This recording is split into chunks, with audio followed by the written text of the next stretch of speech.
m'ont eu, les conspirationnistes.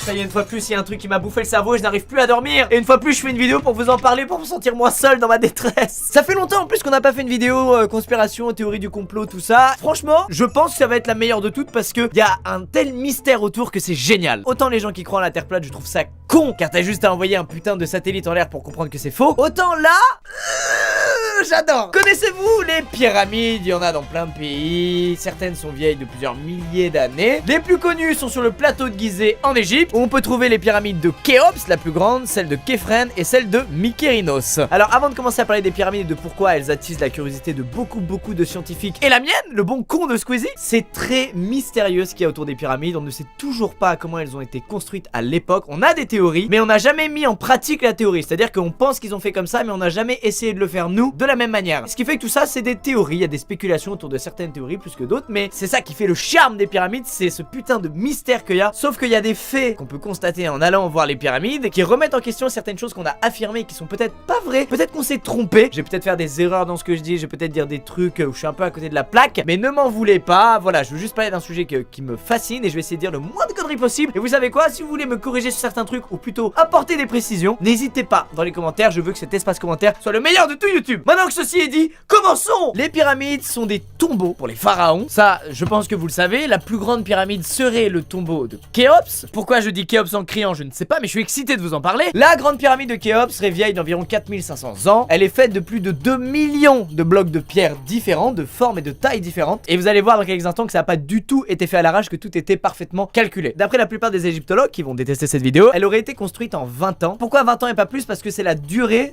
du règne de Khéops. Et si c'est vraiment son tombeau, et ben la construction n'aurait pas pu durer plus longtemps que son règne. 20 ans pour empiler 2 millions de blocs de pierre, pesant chacun entre 2 et 10 tonnes. C'est bon pour vous? Alors il y a des stats très connues et impressionnantes qui montrent que si c'était vraiment le cas, si ça avait vraiment été fait en 20 ans, à raison de 12 heures de travail par jour, tous les jours de l'année, ça représenterait un bloc extrait, taillé et mis à sa place toutes les 2 minutes 30. Peut-être qu'ils étaient vraiment trop malins. Et c'est ça qui est génial, c'est qu'autour des pyramides il y a du mystère parce qu'on se dit putain mais alors comment ils ont fait? Les mecs étaient en slip. Bon, revenons à nos cailloux là. Il y a 2 millions de blocs et il a bien fallu les trucs quelque part ces blocs. Et ils sont pas allés les chercher autour de la pyramide, ils sont allés les chercher dans des cavernes de granit à des centaines de kilomètres au sud de la pyramide. C'est-à-dire qu'ils allaient extraire les pierres là-bas et qu'ils les transportaient sur plusieurs centaines de kilomètres. Et ils ne connaissaient pas la roue. Alors il y a plusieurs théories sur la façon dont ils ont transporté ces énormes blocs de pierre sur des centaines de kilomètres. La première montre qu'ils auraient utilisé un traîneau de halage en bois qui faisait glisser sur le sol à l'aide de cordes en chanvre. Fallait donc aménager des voies sur de très grandes distances et surtout une fois arrivé vers la pyramide, construire un chemin pour amener les pierres en haut de cette dernière. Sauf qu'il y a une autre théorie qui vient contrer cette théorie là en montrant que les chemins permettant d'acheminer les pierres vers le haut de la pyramide se seraient affaissés peu à peu à cause du poids des pierres et donc il aurait fallu les reconstruire pas mal de fois. Mais tellement de fois sur 20 ans que ça aurait demandé autant d'efforts de construire les chemins que de construire la pyramide. Le tout toujours en 20 ans. Donc ça fait beaucoup de choses à faire quand même en 20 ans putain. Aujourd'hui on pense que leurs seuls outils étaient les suivants: un burin de cuivre, un maillet de pierre et des cordes. Ils auraient fait ce truc là avec ces outils là quand nous avec les outils et les technologies d'aujourd'hui il nous faudrait 25 ans pour la construire et le travail serait beaucoup moins précis que ce que eux ont fait. Pourquoi pas? C'est peut-être un beau casse-tête, peut-être qu'ils avaient vraiment que ces outils là et qu'ils étaient juste beaucoup plus malins que nous. De toute manière, garde en tête qu'aucune théorie n'est prouvée mais qu'il y a juste des théories qui paraissent plus vraies que d'autres. Mais rien n'est prouvé donc on peut tout imaginer. C'est pour ça que j'adore les pyramides. Alors, il y a aussi des sites autour des 3 pyramides où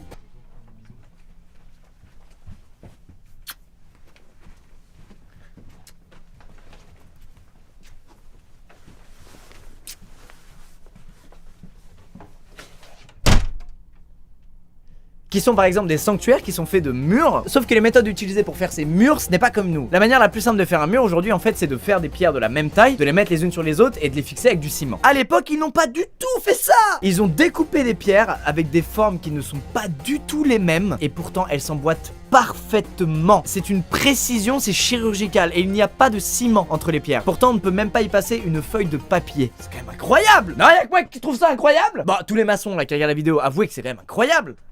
J'essaie de me rassurer. On l'a vu, la pyramide a été construite à base de 2 millions de blocs de formes et de tailles différentes. Et le fait que ce soit hétérogène, ça permet tout simplement à la pyramide de résister au séisme. Elle a traversé des milliers d'années, des séismes on en a connu. Et pourtant elle est encore là en état magnifique par rapport à son ancienneté. Pourtant les égyptologues et historiens nous disent que les Égyptiens ne connaissaient pas l'antisismie. C'est-à-dire cette science qui permet de résister au séisme, au tremblement de terre, au mouvement des plaques tectoniques. Comment ils ont fait alors? Autre point, dans ces fameux lieux qu'il y a autour des pyramides, on trouve des pierres dans lesquelles il y a des coupes vraiment nettes. Qu'on arrive aujourd'hui aujourd'hui à faire avec nos outils modernes, donc des scies qui tournent extrêmement vite, qui sont extrêmement solides, etc. Bon, je connais pas trop le taillage de pierre, mais voilà, je sais qu'aujourd'hui on arrive à faire des coupes assez nettes dans des pierres très très solides. Mais à l'époque, je le rappelle, ils avaient ça.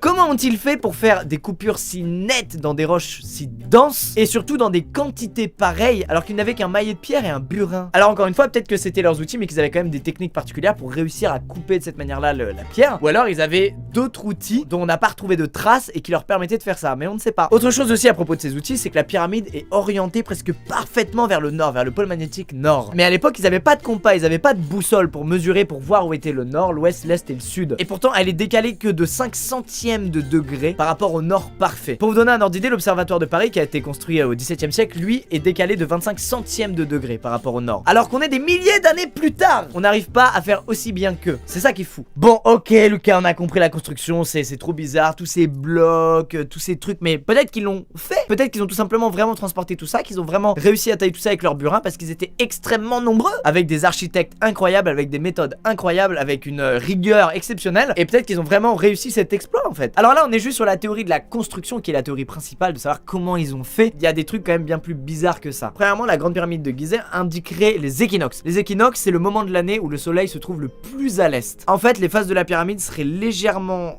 courbées vers l'intérieur et c'est ce qui permet de créer une ombre quand on est en jour d'équinoxe. Ce qu'il faut avec ça, c'est que c'est encore plus dur de faire les pyramides si les faces sont légèrement creusées vers l'intérieur. Les théories montrent qu'en fait, il y avait un revêtement sur la pyramide qui s'est effondré et qu'avec le temps, en fait, les murs se sont tout simplement tassés vers l'intérieur, attirés vers l'intérieur de la pyramide, ce qui aurait créé ces petits angles sur les parois et que le fait que ça crée une ombre uniquement le jour de l'année où le soleil est le plus à l'est serait un pur hasard. Peut-être. En vrai, peut-être, on n'en sait rien. C'est ça qui est bien, c'est que tout est possible et imaginable. Autre truc très étrange, c'est la théorie de la corrélation d'Orion. Certains égyptologues sont mis d'accord à dire que c'est pas le fruit du hasard, qu'il y aurait une corrélation entre l'emplacement vu du ciel du site des pyramides de Gizeh et les étoiles de la constellation d'Orion. Et ça, c'est le début d'une réflexion qui montre que cette civilisation avait une connaissance incroyable des astres. Le site de Gizeh serait tout simplement une horloge astronomique, permettant de savoir la position de la Terre au cours d'un cycle de presque 26 000 ans. Et que la tête de Sphinx, dont on n'a pas encore parlé et qui se trouve sur le site de Gizeh, aurait quelque chose à voir avec tout ça. La fameuse tête de Sphinx, donc qui a perdu sa crinière, je sais plus le nom, voilà, il y a plein de mots qui m'échappent, mais vous comprenez grâce aux images, merci Clément, n'aurait pas été construite en même temps que la grande pyramide de Gizeh, elle aurait été construite plusieurs milliers d'années avant. Le regard de la tête de Sphinx serait l'aiguille de cette horloge, et les points de repère seraient la constellation du taureau, du lion, du scorpion et du verseau. On voit que sur le Sphinx, il y a un caillou qui ressort, on appelle ça le cœur du Sphinx, en arabe Al-Kal-Balassad, j'espère bien dire, désolé, je suis un babtou fragile, je ne sais pas parler arabe, et je trouve que c'est aussi le nom qu'il donnait à l'étoile la plus brillante de la constellation du taureau, étoile qu'on appelle aujourd'hui Régulus. Quand on prend le regard du Sphinx comme indicateur et comme référence dans le cycle l'étoile la plus brillante de la constellation du Lion, on obtient donc un cycle de 26 000 années. Alors peut-être que c'est tout simplement le fruit du hasard et qu'on s'imagine des choses, ou peut-être que à l'époque, lors de la construction de ces énormes édifices, ils avaient une connaissance parfaite des astres et c'était totalement voulu. Mais alors pourquoi vouloir repérer la position de la Terre sur un cycle de 26 000 ans? Ça, c'est une question à laquelle on ne sait pas répondre. Là, on part dans les grosses théories du complot, mais il y a des théories qui montrent qu'en fait, toutes les 26 000 ans, les pôles magnétiques de la Terre s'inverseraient, ce qui ferait qu'on ne serait plus protégé par l'atmosphère pendant un certain temps, et ce qui anéantirait toute forme de vie à la surface de la Terre, et en gros, la Terre redémarrer à zéro quoi. Ainsi soit-il, j'ai envie de vous dire, on sera déjà dead d'ici là, sauf si la fin du cycle c'est dans 5 ans, mais c'est pas le cas, je sais plus à combien on en est, mais on n'est pas du tout aux 26 000 ans. Autre chose intéressante, on a trouvé sur le Sphinx des traces d'érosion liées à de l'eau, ce qui montre qu'un jour il aurait été enseveli sous l'eau, sauf que pour qu'il soit enseveli sous l'eau, il aurait fallu que le niveau des océans soit plus haut de 160 mètres. Et la dernière fois qu'il a été aussi haut, c'était il y a 700 000 ans. Est-ce que le Sphinx aurait donc 700 000 ans, ou est-ce que pendant les milliers d'années qui ont suivi sa construction, le climat était très différent et il y avait énormément de pluie? Est-ce que les pyramides auraient elles aussi 700 000 ans? Est-ce que les Égyptiens auraient donc en fait non pas construit la pyramide en 20 ans, mais essayé de faire un revêtement de cette dernière pour l'entretenir? On ne sait pas, et c'est beaucoup de questions à laquelle on n'a pas de réponse. Le cerveau n'aime pas l'inconnu, d'ailleurs l'appareil d'Oli là, la dernière fois on a vu ça, notre cerveau n'aime pas l'inconnu, et donc on veut tout le temps trouver des explications à des choses, sauf que des fois on n'arrive pas à en trouver, mais on fait comme si on en avait trouvé. Les amis, c'est la fin de cette vidéo sur les pyramides de Gizeh, j'espère que ça vous a plu, n'hésitez pas à laisser le câble. Je trouve ça passionnant comme sujet, il y a énormément de documentaires, énormément d'égyptologues qu'on a interviewés, d'architectes, d'historiens, de beaucoup de gens vraiment bien plus compétents que moi qui ont parlé à ce sujet, et c'est très intéressant de voir toutes leurs opinions, de voir toutes les théories émises, de voir comme ça les passionne, et comme il y a des gens qui bossent au moment où on se parle en masse pour essayer de résoudre ces fameux mystères, de répondre à ces fameuses questions. Je suis désolé si j'ai dit des bêtises encore une fois, je me suis beaucoup documenté et tout, mais je reste un gros amateur. Je mettrai quelques liens dans la description s'il y en a qui veulent se documenter un peu plus et avoir plus d'infos sur ça. Et je tenais à faire cette vidéo parce que tous les gens qui ne valident pas les théories validées en masse par beaucoup d'égyptologues passent pour des fous, pour des illuminés Illuminés. Je crois qu'ils ont même un nom, les Pyramidos ou je sais pas quoi là. Et en fait, ça montre juste que quand on n'est pas d'accord avec la théorie principale, on passe pour un fou. Mais quand cette théorie n'a pas été prouvée, je vois pas en quoi tout ça c'est de la folie. En fait, on peut tout imaginer. Et c'est ça que je trouve passionnant avec cette théorie là. Et c'est pas pour moi de la théorie du complot, c'est de la théorie tout court. Et c'est pour ça que je trouvais ça amusant d'en parler aujourd'hui en vidéo. Bref, je suis très curieux. N'hésitez pas à me donner des news du coup sur tout ça. Moi aussi, je me tiendrai informé. Et peut-être qu'on refera une vidéo, ça se trouve, dans des années où on aura découvert un peu plus de choses. En bref, est-ce que ça a été construit par des gens comme nous ou par des gens comme nous, mais bien plus avancés technologiquement parlant que nous, mais qui n'ont laissé aucune trace? Ou alors est-ce que ça a été construit par une civilisation extraterrestre? Ou alors est-ce que ça a vraiment été construit par des gens qui avaient les outils et les moyens qu'on pense qu'ils avaient et qu'on a juste toujours pas trouvé avec quelle technique ils ont réussi? On ne sait pas. Et ça, c'est génial qu'il y ait un gros doute sur ça. C'est trop bien quoi. On peut croire ce qu'on veut et ça, j'adore. Je vous dis à bientôt. Portez-vous bien. Ciao les amis. Gros bisous.